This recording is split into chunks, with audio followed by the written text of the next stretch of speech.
Title of this slideshow is Egyptian Art. What more can one say?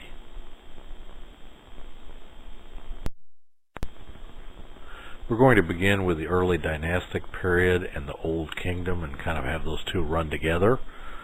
So check out these images. We begin with the Palette of Narmer. This dates from around 3150 to 3125 BC. It's slate and it's 25 inches tall. The Palette of Narmer is one of Egypt's oldest surviving historical records. Apparently the palette represents Narmer's conquest of all of Egypt and its subsequent unification. On another level, however, the palette shows what will be the dominant theme in pharaonic iconography: the victory of the God incarnate over the forces of evil and disorder. The pharaoh is represented in this palette as man, falcon, and bull, subduing his subjects as well as the enemies of Egypt. One interesting aspect of this piece is in its important role in the development of hieroglyphic writing, as evidenced by the falcon or hawk Horus, who is the symbol of the sky god, surmounting the personified thicket of papyrus that symbolizes Lower Egypt. This is translated as Horus leads capture the Delta. Image-wise, the palette is important in three ways. One, it's a major development in hieroglyphics. Two, it's an increase, or represents an increase, in the naturalistic treatment of the eyes when compared to pre-dynastic period palettes. These pre-dynastic period palettes found the eyes hollowed out as simple depressions, as contrasted to the delicate relief work that you see here. Third, and most importantly, the palette set the stage for almost all Egyptian art for the next 3,000 years.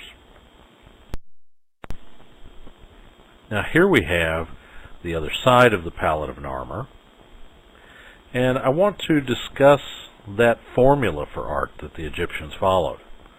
What were its major characteristics? First, Egyptian art features strong pictorial organization.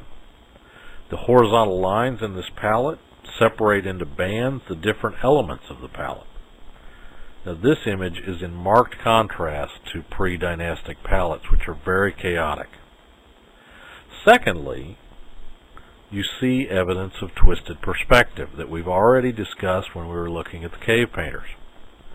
Are all the figures here treated this way? No.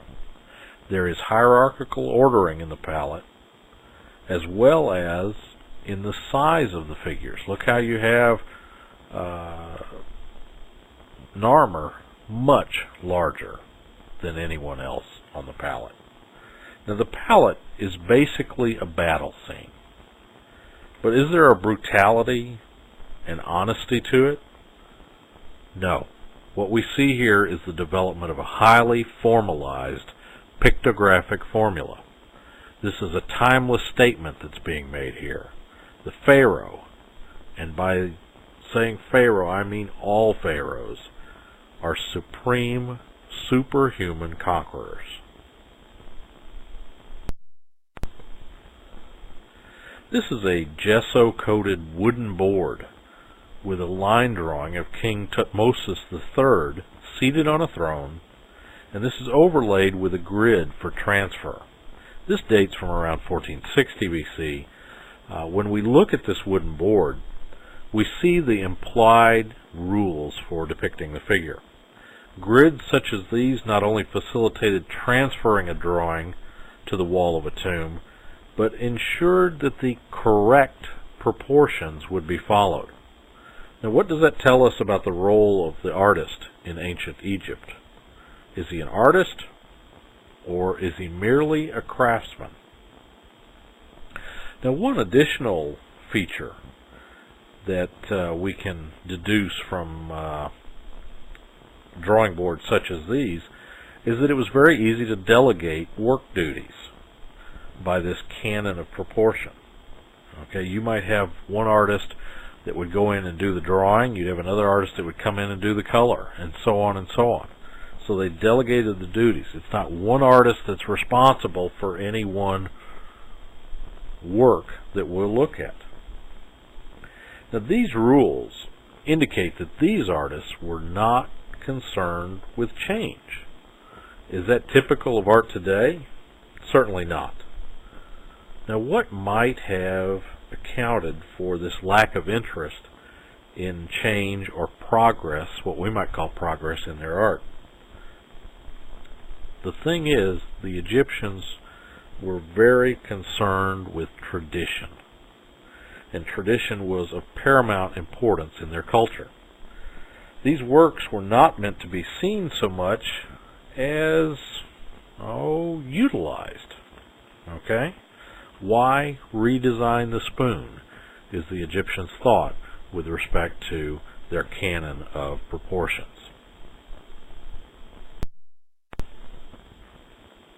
We're going to look now at Old Kingdom architecture. In the Old Kingdom, the pharaohs were considered to be living gods on earth.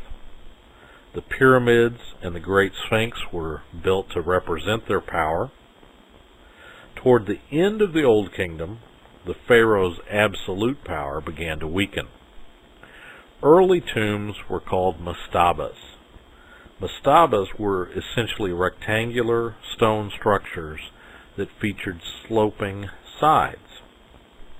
What we're looking at here is the stepped pyramid of King Zoser. You may see this spelled Z-O-S-E-R. You may also see it spelled D-J-O-S-E-R. This dates from the 3rd dynasty, around 2681 to 2662 BC. Now, the stepped pyramid of King Zoser is essentially a series of stacked mastabas, and this serves as a stepping stone, if you will, to the development of the great true pyramids. Additionally, the stepped pyramid of Zoser helps clue us in on how the great pyramids at Giza were made. Now, an important fact regarding this structure lies in the fact that we know the name of the artist, Imhotep. Imhotep is the first known artist of recorded history. Imhotep was the high priest of the sun god Re. Sun worship became important at this point in Egyptian history and would continue as the weakening of the pharaohs occurred and the priests themselves gained more power.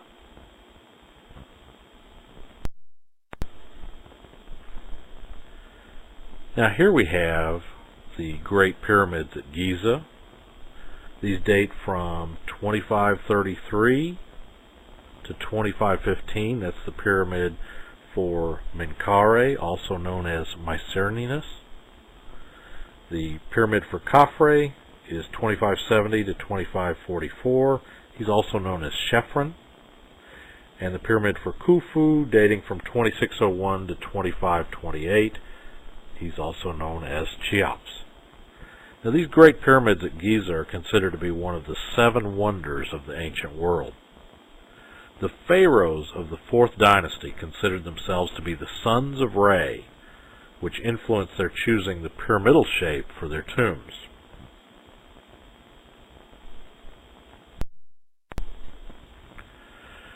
Here is the Great Sphinx at Giza from 2570 to 2544, exactly the same dates as the middle pyramid we were talking about. This is made from sandstone and stands 65 feet tall. Now, the Great Sphinx is next to the Valley Temple of Khafre, and it's thought to commemorate Khafre himself, with his face on the lion's body. The Sphinx is unlike the pyramids in that it was carved from live rock.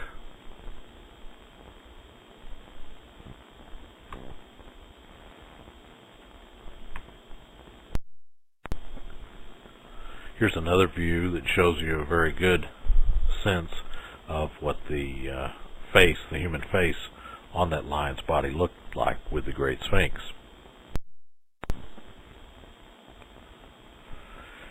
Here's another view of what the tombs were like inside the pyramids. The pyramids were essentially solid rock, and it was carried from great distances.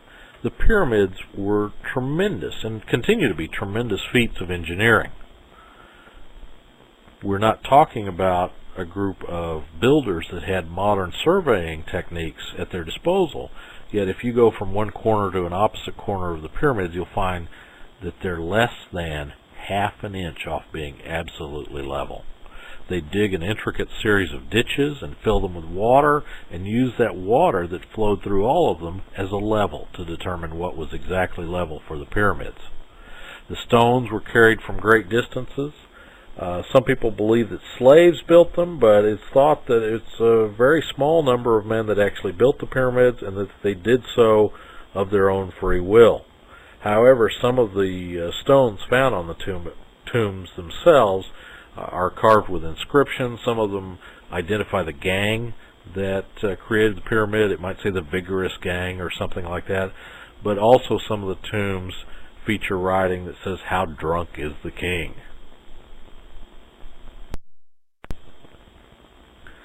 What's inside? Let's take a look at Old Kingdom sculpture.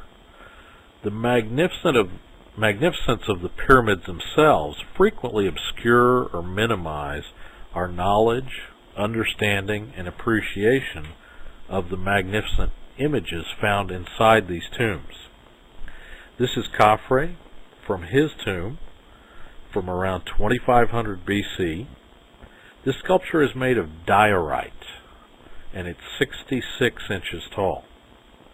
Now, the seated statue of Khafre, for whom one of the pyramids and probably the Sphinx were named, how it was made lends itself to several observations. One, as seen in the pyramids, stone was not an expensive import, but a readily available material. Second thing that we can observe with this sculpture is that the original material shape remains evident in the finished piece. Third, like a sculpture from Michelangelo thousands of years later, this was done by the subtractive process, where you would chisel away what you didn't want to be in the finished piece.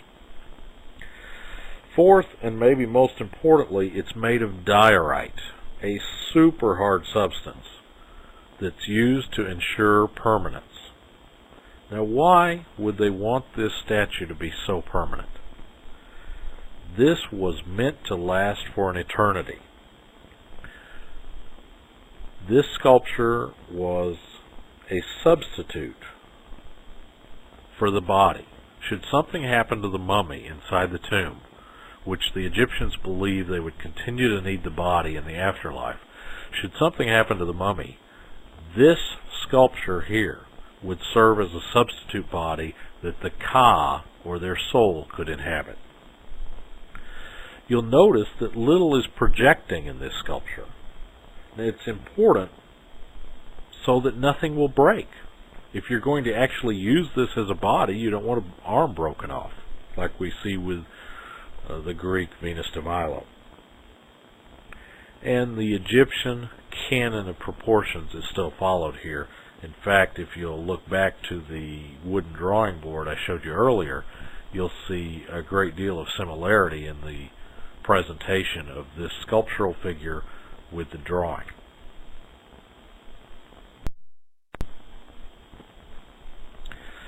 This is Ka-Aper from the Mastaba tomb of the 5th dynasty, dating from around 2500 to 2400 BC, approximately 43 inches high. Now, Khafre is depicted in a stiff and king or godlike manner. This image of Ka-Aper differs greatly. How so? First off, the material. If you look closely, you'll notice that it's made of wood. This was suitable for a person of lesser importance. Nevertheless, this is from his tomb, and the cost of the material would have been a benefit in this case as well. Wood certainly was cheaper than the diorite. Second observation we can make here is that this sculpture is much more realistic. Perhaps that's better suited to a mere mortal. And third, The pose is much more natural, with the exception of the handling of the wrap and his legs.